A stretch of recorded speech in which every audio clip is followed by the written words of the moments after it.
somebody was asking about it, and I showed them, I think the copy I have, the main text is maybe 9 font, and then when you go to the notes and the bibliography, it's maybe 6 font.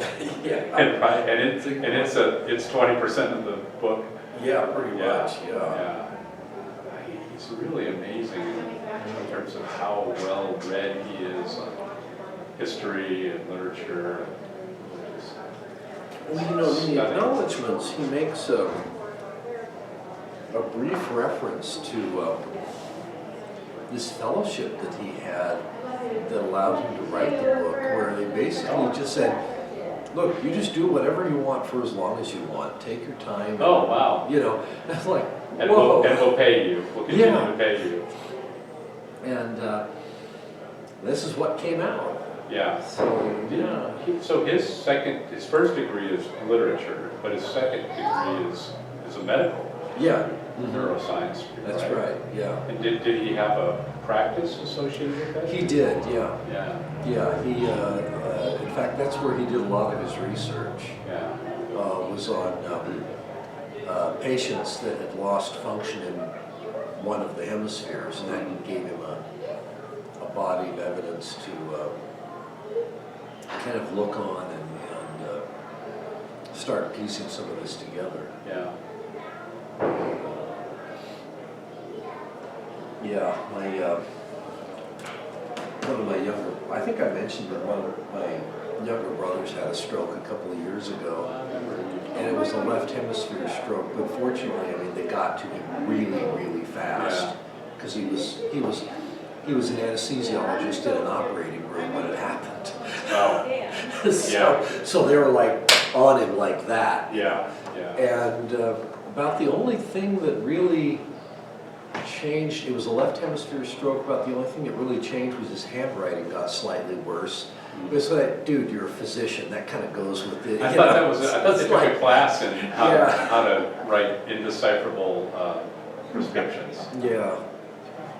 I used to work for a guy who was a rabbi who had terrible handwriting, and when it was really bad, hey Herb, do I read this left or right to left?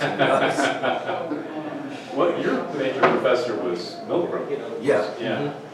Yeah, and his approach to scripture was really, really interesting, because we would really go massively left brain, word by word, verse by verse, but at the end of the day, he insisted that we still have to put Humpty Dumpty back together again, as he put it. Yeah, that was a wonderful methodology. I mean, his commentaries are just so different from what you see. Like there'll be a series, you know, and the Jewish Publication Society released a series of commentaries on the Torah, and Milgram did the Book of Numbers. And the other commentaries, I mean, they're very average, but Milgram's is just like, where is he finding all this stuff? You know, it's amazing. Just goes so deep. Yeah, that was a lot of fun. Well, the ice cream social is stiff competition. Do you want to go and... I'm going to go take a quick pass and see if there's any likely takers. candidates. Yeah.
bet. I'm going into the class. Yeah. I think we could go ahead and start. It's a long line, and there might be a couple people that come in and join, but. All right.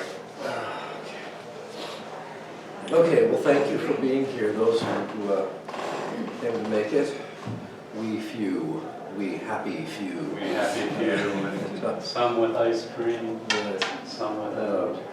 Anyway, my name is Sheldon Greaves. I am a scholar in residence here at Good Sam, and today's presentation is called Two Minds, the Divided Brain Hypothesis of Ian McGilchrist. Some of you may remember back in the late 80s and early 90s, there was a lot of talk about the different functions of the left and right hemispheres of the human brain. It soon became a part of popular culture and still is to some extent. The idea was that the left hemisphere was rational while the right hemisphere was emotional. The left controlled language while the right was more concerned with images and so forth. The problem was that just about all of this, every one of these conclusions turned out to be wrong.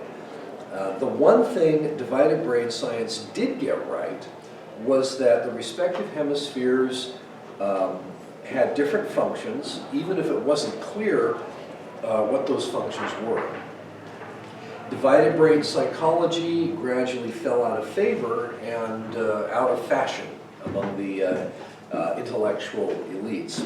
However, some years ago, a Scottish psychiatrist by the name of Ian McGilchrist began to revisit this idea based on his work treating patients who had suffered significant damage to one of the hemispheres through stroke, injury, or some other medical condition.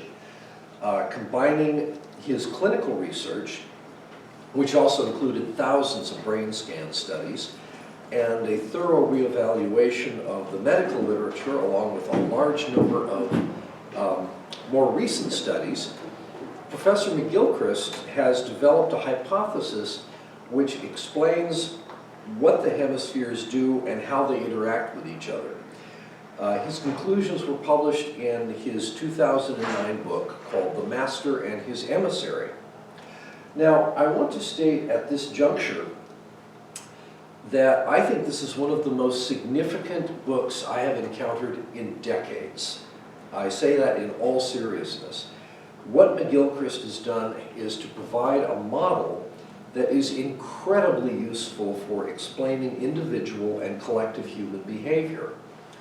As such, it informs a wide range of other fields: psychology, sociology, history, extremism, politics, religion, spirituality, and so forth. McGilchrist's hypothesis has become a standard intellectual tool for me. I have found that it goes a long way towards explaining many of the phenomena that we see in the modern world. But it also has some sobering implications for society and perhaps even for civilization itself. So here's how we're going to do this. What I want to do first is explain the basics of the hypothesis in general terms. Then we will do a slightly deeper dive into the characteristics of each hemisphere and how they interact, or not, with each other. Finally, I hope to explore the larger implications of these findings and offer some thoughts on how they might help us navigate the multiple crises in which we find ourselves. I want to begin first, however, with a demonstration, if I can make this work. Direct your attention to the screen.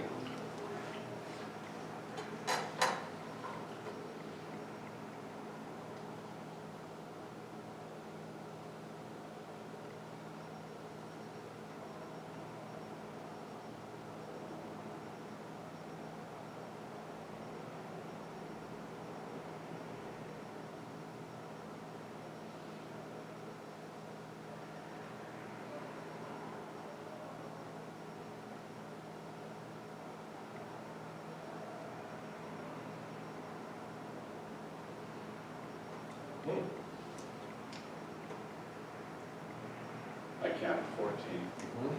Yes, Watch it again. no. How many of you did not see the gorilla? And Okay. it was more than that at the first presentation. Yes, it was, that's right. Yeah, and Pretty much people were everybody quite surprised. didn't see it. As they say, hold that thought. Because this is going to have implications for what we're going to be going over later on. The first point of this hypothesis is that the human brain is asymmetrical.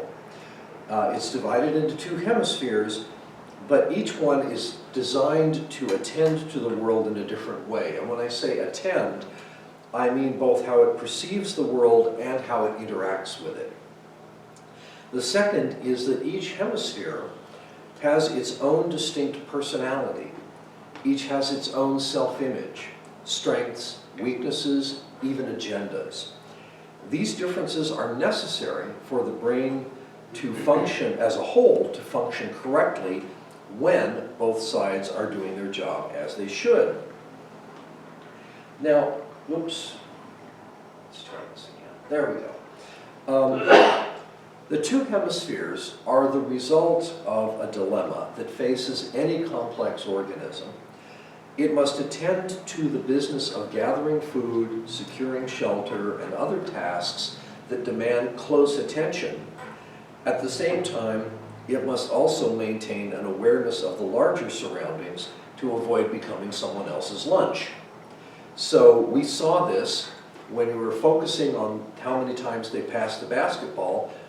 You can't really focus on looking for stray gorillas, okay? This is the difference between close focused attendance and wide-ranging attendance. At the same time, let's see, you have to maintain this awareness of the larger surroundings to avoid danger, to find a mate, to avoid adverse conditions, and so on. These are mutually exclusive tasks. As our demonstration hopefully showed, narrowing one's focus can blind you to other things that are going on around you. So, briefly stated, the left hemisphere is good at close, focused attention. It can take complex items and reduce them to manageable, simplified, bite-sized pieces. It's good with numbers, rules, lists, categories. Its primary function is taking pieces of the world and manipulating them. More on this in a moment. The right hemisphere sees the larger picture. It can take in multiple factors, entertain multiple ideas, seek alternatives. It knows how to build understanding and derive meaning based on accumulated experience. This gives it the ability to use that experience and think intuitively, and use its experience to draw conclusions. There's more to say on this as well. Now, despite their difference, or maybe because of them, the brain uses both hemispheres for most mental and psychological functions. Very few mental phenomena are restricted solely to one or the other hemisphere. Now, this is how it's supposed to work, okay? In a normally functioning human brain, we start at the box on the far left, your left. The right hemisphere is the one that's running the show. This is the master in McGilchrist's book titled The Master and His Emissary. That's the right hemisphere. This is the departure from a lot of previous conclusions about the so-called silent hemisphere, which is how they used to refer to the right hemisphere. The right hemisphere, with its broad perspective, sees something of interest, and it wants to integrate it into its body of experience. So it tells the left hemisphere, go check it out. Left hemisphere dutifully does so. It examines the phenomenon closely, simplifies it, reduces it to basic components, attaches labels where appropriate, and creates a representation which it then sends back to the right hemisphere. At this point, the right hemisphere can then either decide, yeah, this works for me, I'm going to add this to my body of knowledge, or no, this doesn't make sense, try again. And to have another go at it, but it's the right hemisphere that ultimately has the last word. Now, there are instances, however, where the left hemisphere may decide that it is the one that should be in charge, or it's left in a position of superiority because of injury or illness that takes the right hemisphere out of the picture. And that's when the problems start. This is a bit premature. I'm telling you this now because as we look at the respective hemispheres in greater detail, you'll start to notice patterns that are also found in our behavior and in interactions both individually and collectively as a society. Another thing to note about the hemispheres, about the brain, is that there's this body of tissue that connects the two hemispheres. It's called the corpus callosum. And there are a whole bunch of nerve fibers running through it, and some of those nerve fibers are to facilitate exchanging of information between the hemispheres. But curiously enough, most of that tissue is inhibitory. It's keeping the hemispheres from talking to each other, or perhaps more accurately, from interfering with each other. I don't know, there may be a whole new theory of management in there somewhere, but it appears that this inhibition, where each hemisphere is allowed to do its job unencumbered, is breaking down. And what's happening is that more and more of what we are doing socially and perhaps even individually and collectively is looking more and more like the left hemisphere doing its thing at the expense of the right hemisphere, and that's backwards from the way it's supposed to be. We'll see more about this in a minute too. So let's take a deeper dive here. The right hemisphere, the master, his primary talent is a holistic vision and intuition and creating understanding. Its primary function is integrating and sensing context, integrating experience facts into its experience base, and the things that it values the most are beauty and meaning. The right hemisphere takes a big picture of the world. It sees the larger world as a web of interconnectedness with everything connected to everything else. This sense of connection extends to the way it connects discrete pieces of knowledge and events to build up a base of experience through which it makes sense of the world. It manifests itself as the power of intuition, something the left hemisphere does not have. It experiences the universe as dynamic, living in a state of flow and constant change. For example, see how this works. Both the left and the right hemisphere play an active role in language. The left hemisphere, it likes lists, it likes rules, so it has all the vocabulary words and the grammar and the syntax and the usage. But only the right hemisphere can process things like humor, irony, satire, sarcasm. It can interpret body language. It can interpret facial expression. It can tell the difference between what did you do last night and what did you do last night. As far as the left hemisphere is concerned, those statements are identical. It cannot tell them apart. It's that use of intuition.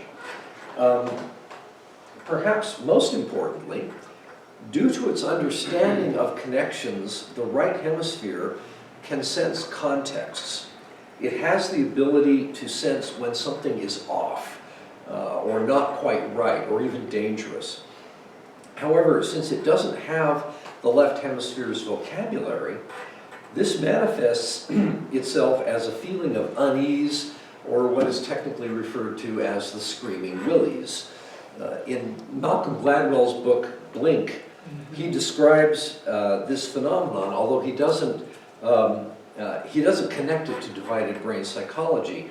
His book starts with a case in which an ancient Greek Kouros statue, like the one pictured here, came up for sale from a previously unknown dealer. Several experts examined the statue, each separately, and they each reported feelings of discomfort, unease, even vague nausea when they first laid eyes on it. But they couldn't explain why. It later turned out that the statue was in fact a very clever forgery. But the point of the story was how this was spotted in a wordless but immediate sense that something was very wrong.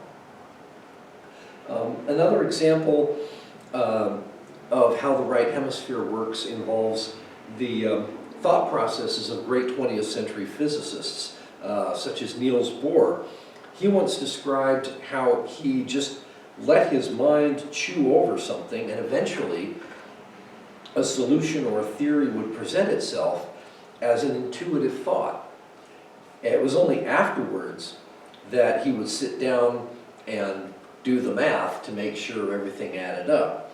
And his personal notebooks confirm this. There are mostly words, sentences, rough diagrams, hardly any equations in his notebooks.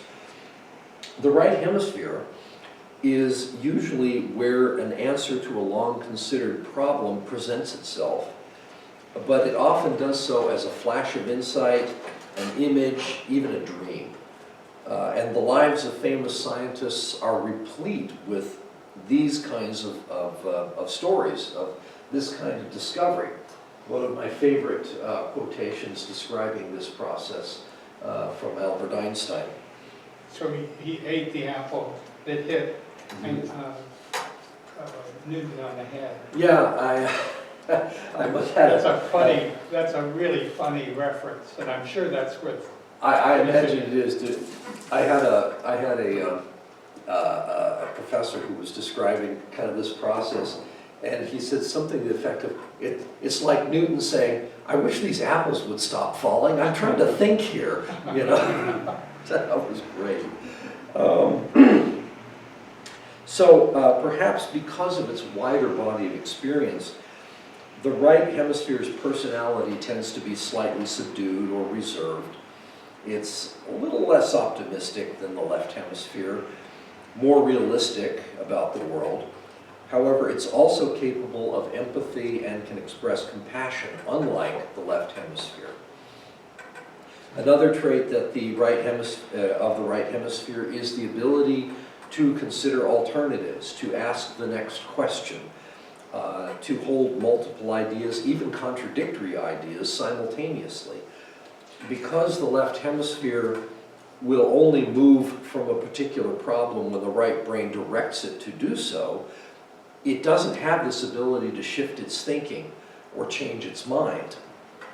Finally, the right hemisphere is not bothered by paradox. Most paradoxes we see in philosophy and the like, they tend to be a problem for the left hemisphere, but not the right hemisphere. Now, this is a very broad and necessarily incomplete sketch, but it should give you an idea of how this is working for our purposes today. So, let's move to the left here. The left hemisphere's primary focus is, talent is focus and simplification.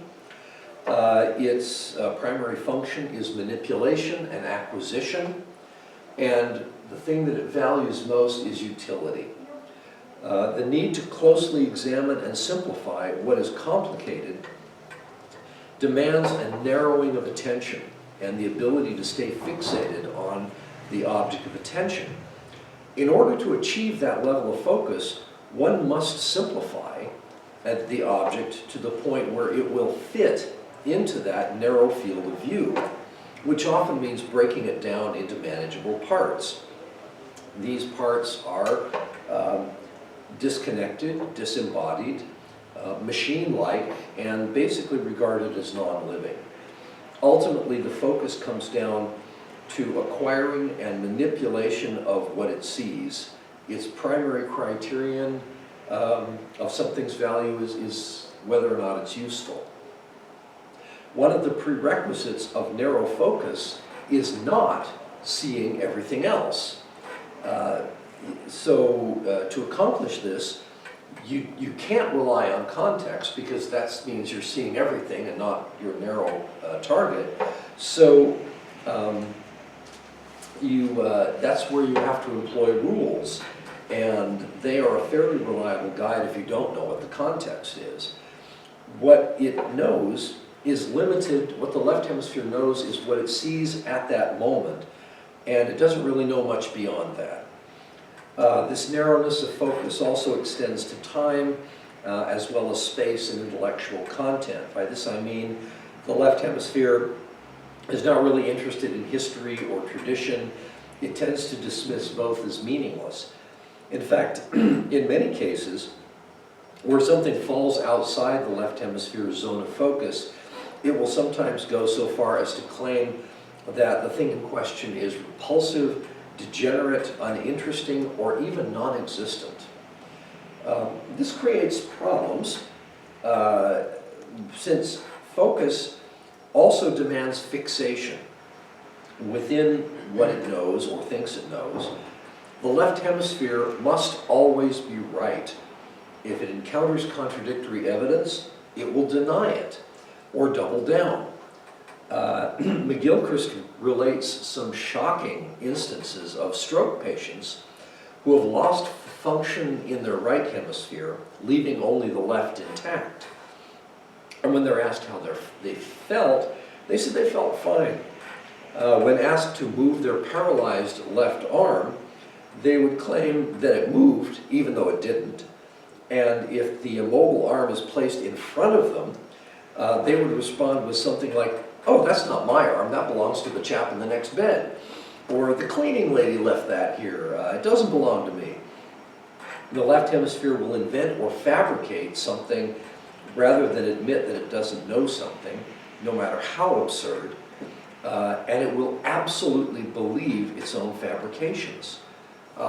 Another thing about the left hemisphere is that it, in addition to insisting that it is always right, it absolutely refuses to admit mistakes or take responsibility for something that goes wrong. The left hemisphere also acts as a storehouse for keeping track of things in the everyday world. For example, a highly skilled ornithologist who could recognize thousands of species of birds suffered a left hemisphere stroke. After that, to her, all birds looked the same. She couldn't distinguish one from another. The left hemisphere's personality is marked by a very high level of self-image and self-esteem, and almost reckless confidence. It has a high opinion of its abilities that extends beyond what it is actually good at, and it has a very optimistic outlook. So, a brief side-by-side comparison here. The two hemispheres have a different way of, or for lack of a better word, appreciating the universe. For the left hemisphere, it's curiosity, which tends to be about figuring out what makes things tick, breaking it down into its constituent parts to see how it works. For the right hemisphere, its mode of regard and appreciation is wonder. It sees the universe as something so massively complex and dynamic that it couldn't possibly grasp it all. But this doesn't in any way diminish its appreciation of it.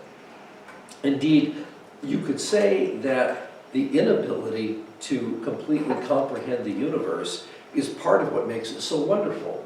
So the right hemisphere regards the frog as being part of an ecosystem, a living thing with a life, a past, a present, a future. The left hemisphere tends to see the frog as a specimen, taken out of its context. And in the scientific world, there is a place for that. If you need to know what's inside a frog, that's what you need to do. But at some point, you come back and you lose something when you simply take the frog out of context and stop there without going back to where it lives. Another thing to keep in mind is that the left hemisphere is rational, but the right hemisphere is reasonable. Let me explain what I mean by this. A friend of mine has a son who was born well into the autistic spectrum.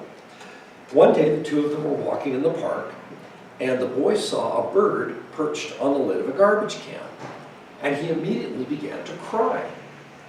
When his dad asked him why, he replied, "Why would anyone throw away a bird?" Now, there's a certain logic to this. We can see how the child arrived at this conclusion. Garbage cans are for disposing of waste. The bird was on the can, ergo someone threw it away. Is it rational? Yes. Is it reasonable? No.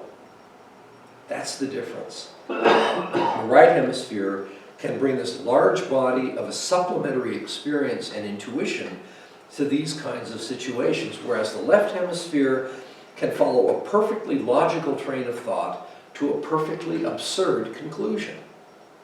So, what do we do about it?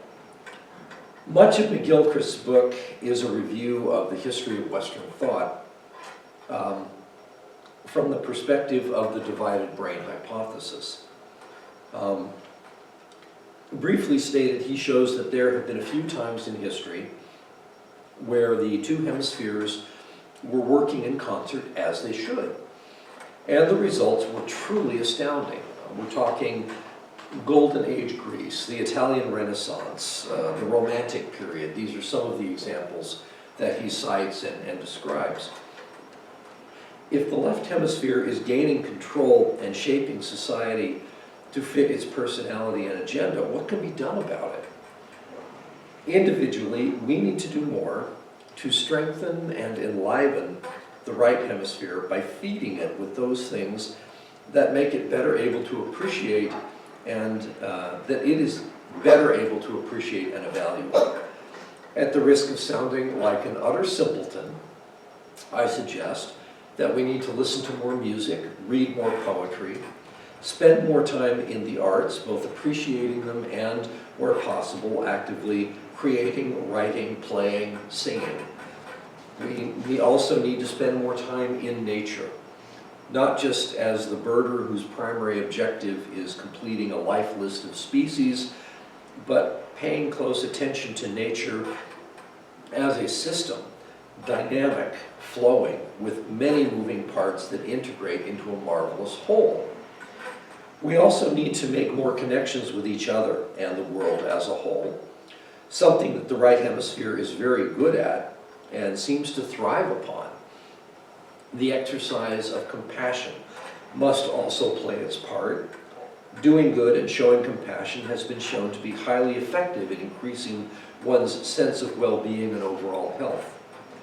Likewise, developing a healthy spiritual life, whether it be through church activity, meditation practice, prayer, spiritual direction, or interacting with good religious literature, preferably in a group setting, will exercise the right hemisphere, which is where most of spiritual activity happens. Collectively, it's important for us to identify those aspects of our community that reflect the left hemisphere unleashed and work to bend them back to a more balanced state. There will be resistance, of course. The left hemisphere doesn't like to admit that it's wrong or give up control, and will fight like hell to keep things the way they are. That said, what it built without the guidance of the right hemisphere tends to be awkward, clumsy, and brittle. It is not always effective at what it purports to do. So when those systems inevitably fail, that might be the opportunity for meaningful change if it is well considered and thought out in advance. In other words, it will take dedication and perseverance.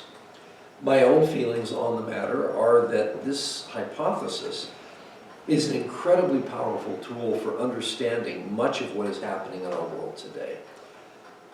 Perhaps we can't change the world, but we can apply these findings individually and within our own circles, gradually expanding them. We can begin to finally stop hacking at the branches of our collective problems and begin striking at the roots. Thank you. Yes. So when we hear that art classes and music classes are being eliminated in our schools, we should really be concerned about that. Absolutely. Yeah. Yes, we should. And it's not just that. Universities across the nation are eliminating their entire humanities programs. You know, foreign language programs, history programs, art, you know, I mean, and it's exasperating to me when I run across a discussion of the student loan forgiveness thing, about students being heavily indebted. Someone will always come up with some sort of thing like, well, maybe they shouldn't have taken a degree in French literature. And I'm kind of like, yeah, like we need another hedge fund manager, you know, or you know, market executive. Yeah, that's really useful. But this is kind of the attitude. That's left brain. How useful is it? You know, so. Another question. So this happens, let's say, for 10 years, and some students, you know, when they're 6 years old and they graduate school when they're 18, so they have no, theoretically, they have no exposure to the arts. Later in life, can that be regained? Yes, yes, it does appear that that can happen. It's harder, but it is possible. The way it usually works is someone is exposed to arts in their youth. They go through life kind of doing adulty things, and then they get older and they kind of go, hey, you know, there's a trombone gathering dust in the closet. I need to dust that sucker off, you know.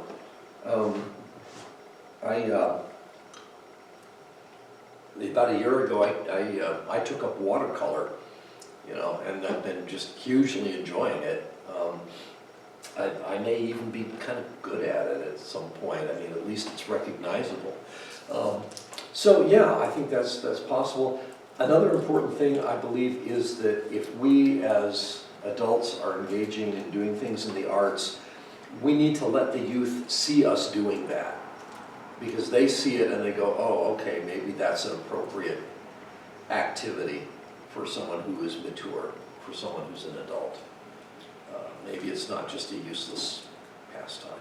Did you have Lewis? Yeah, there's so much chemistry involved in how our neurological system functions. Yeah. And one of the powerful body chemicals that I observe having a major effect in the world is testosterone. Has anybody, I'm sure somebody's done studies on testosterone levels in people, or even injected, you know, there's all kind of ways guys can get testosterone shots so they can be more virile or whatever. Choose your own word. And it has effect on them. The question is, are these movers and shakers who are shaking up the world in not a very good way? A lot of those people seem to be high testosterone people. They're quick to judge, they're quick to anger, and I have to say, in our present political scene in America, I can't believe how angry some people get, both sides of the aisle. But I see those Trump rallies, I see violent people acting out on the periphery, like at an outdoor rally, and somebody goes there with a sign that kind of says, well, this is not the best way this country should go, and they get verbally attacked like you can't believe, and maybe get pushed around, and suddenly there's a melee and a battle. So, funny you should what say about that. testosterone and left brain? Well, funny you should say that. Human emotions are kind of spread throughout both hemispheres of the brain, except for two, fear and anger. Anger especially is almost entirely lateralized in the left hemisphere. So if you see that kind of thing, that's a pretty good indication that you're dealing with left hemisphere capture. Yeah, testosterone, that's kind of a mixed bag. I think you're probably right that there is some kind of, that it's having an effect. I think a bigger effect is what's happening with the digital environment that we find ourselves in. Usually the way it goes is you're out there and your right brain says, hey, that looks interesting, go check it out. But now we have these little screens and we have algorithms saying, hey, this is interesting, go check it out. And it's sort of taking over the job that our right brain usually does. And I would say on top of that, social media also has we have these GPS units. You say, I want to go here, and it tells you how to go there, and you go there, and you arrive. But if the GPS unit sent you somewhere else, you'd stop using it. But that is exactly what social media does. You want to go somewhere, and it sends you somewhere else, and then somewhere else again, and then somewhere else again, and you never seem to get to where you were actually trying to go, because their idea is to hold you, and the social media is taking over the role of the right hemisphere, which is controlling, simplifying things so that you can understand. Well, it them. amplifies things. That's right. It plays to anger. I think the interactivity with something that is calculated to make you angry is like 6 times more effective than something that isn't designed to make you angry. So of course, if you want to keep someone's attention and get that advertising in there, that's what you do. You go angry. And there are a number of techniques that are specifically, designed to stir up this kind of thing, because they want to keep your eyes focused on that screen. Another thing that they've done is the endless scroll. You scroll down social media, you never come to the end. Right. That's by design. That's by design. You don't come to an end and then even go to the next page. You just keep going and going and going, and it will never stop. They'll always find something to put in there. Yeah. Some of the pop-up ads for, let's say, hearing aids, which is something I use, but I've chased some other pop-up ads.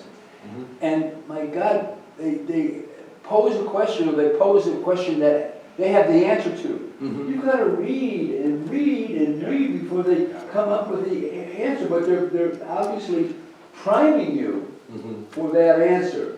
They're taking you through this long, convoluted passage. The long sales letter. The sales approach. So probably, might be 20 years ago now, I was a high school Sunday school teacher, and we just went way off typical Sunday school agenda, and we talked about targeted advertising. And I think I went this way because I read an interesting paper by a WSU, my alma mater, researcher on how contemporary advertising drew on kind of some primal evolutionary urges. And I just thought, it seems a little far-fetched. So I don't remember what magazine it was that I picked up.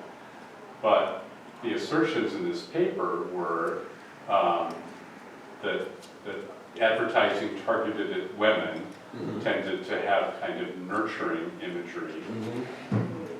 advertising targeted at men tended to have women outnumbering men by a significant number in the advertisement. And I just randomly brought some magazines into the Sunday school class and I had everybody look through it. And it was absolutely shockingly spot on. Wow. And the paper suggested that this is, we're kind of wired this way from being hunter-gatherers when the females in the tribe tended to be the ones that nurtured and brought to, fruition this life, and the men were out hunting and gathering, and to make sure that the species is propagating, impregnating as many women as possible. So I guess that goes on our feed now, doesn't it? Sorry, but anyway, I thought it was really interesting to think about that focused, targeted advertising. And now with AI and with the ability to track all your, you get those, here's the ads I get. There are tennis ads and skiing ads, and my Facebook feed is like all these historic images in Oregon and Washington, because I probably clicked on a couple, and now it thinks that's what I want to do, so it's presenting me with kind of more of the same all the time. Right. The approach that you've described and I've talked about a little bit is turning me into a Luddite. An anti-technology person. Amen, brother. Go for a walk in nature. I worked in industry for 42 years, doing technical stuff and other things. And I'm not regretting that I did that, but I'm saying no more. When I retired at the age of 63, someone said, "Oh, you can go consult and do this." I said, "No more, no more." I see all the failings of in the industry, of business, in doing all these tricky things to get people to do things. And I said, I'm going to bail out of that. I'm going to start to play it. I'll first read poetry, then write a little bit, and go out and just walk around the block and look at the shape of all the trees. Look at how each tree produces a totally different leaf, and just get it away from the madness of gather, acquire, overcome, defeat the enemy. That drive that maybe us guys have more than women. I don't know. Young women now are getting just as full of testosterone, in a manner of speaking. some of the guys. That's an interesting response to your original question about the role of testosterone. Yeah. It seems like emotions follow the culture rather than vice versa. That there is an entraining in the release of hormones. Yeah, the endorphin release, right? For example, the good side, the endorphin release. When you were talking about anger and fear residing in the left hemisphere, would that have been a fairly obvious evolutionary function? In other words, I need to be able to instantly react to whether that rustling in the bush is my neighbor or something that's going to try to eat me. Right.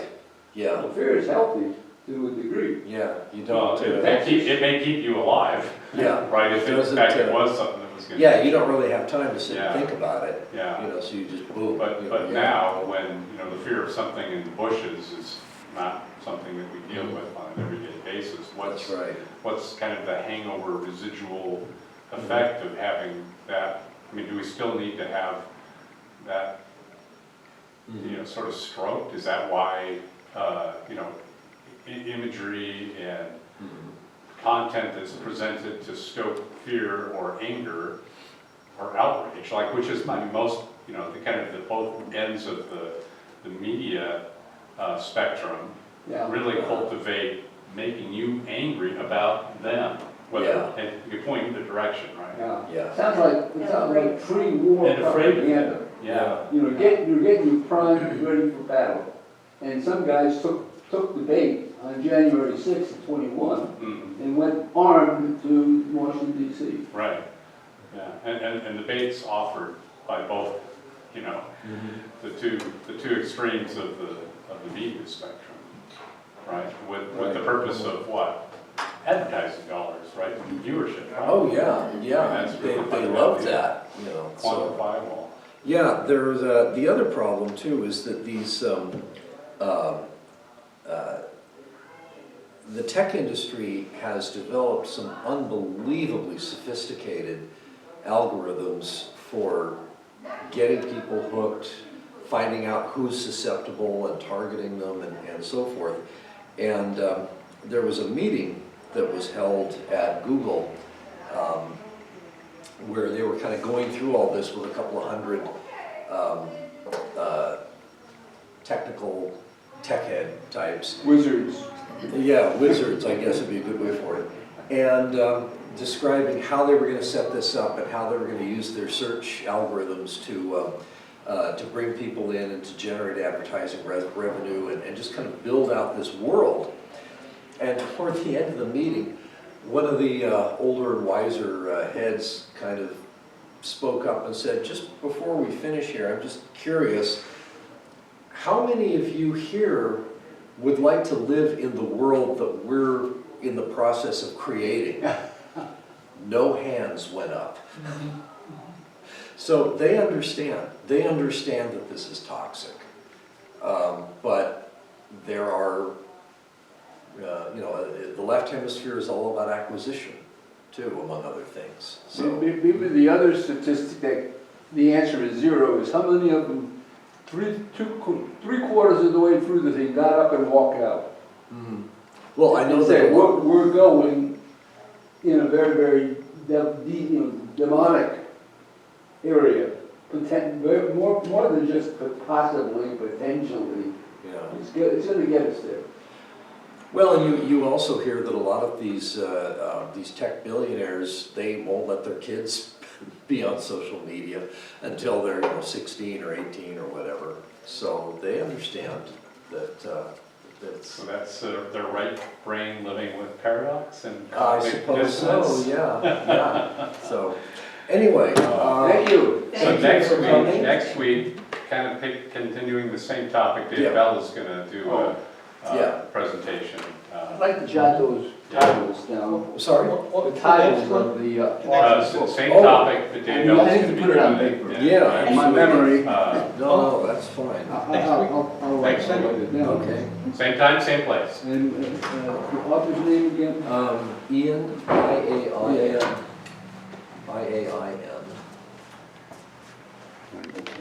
McGilchrist, M-C